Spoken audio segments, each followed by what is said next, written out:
আজও তার নানুর কোলে বসে বসে খেলা করছেন।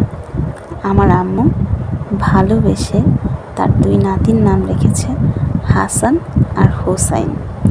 হাসানকে আমার আম্মু একটু বেশি ভালোবাসে, কারণ হাসান খুব চঞ্চল, হাসি খুশি, আর হোসাইন গোমরামুখো, ঠিক ওর বাবার মতো। আমার ছেলেরা 2জন 2 ধরনের হয়েছে। একজন হয়েছে তার বাবার মতো, একজন হয়েছে তার দাদার মতো।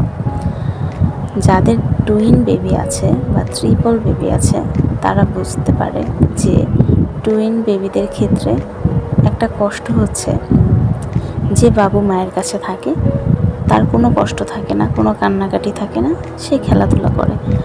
আর অপোজিট বেবি যার কাছেই থাকুক না কেন, তার সব সময় মনের মধ্যে খুঁতখুঁতি হবে যে আমার সন্তানটা কোথায় আছে, কি হলো, কিভাবে আছে। কিন্তু আমি 2জনকে একসাথেই রাখার চেষ্টা করি, মাঝে মাঝে 2জনকে একসাথেই কোলে নিয়ে থাকি। আমি ওদেরকে নিয়ে থাকতেই পছন্দ করি। কারো কাছে দিলে আমার খুব ভয় হয় বা দুশ্চিন্তা হয়, কোনো ক্ষতি হবে না তো, আমার সন্তানটা ঠিক আছে তো। এর জন্য ওরা 2জন সবসময় আমার কাছেই থাকে।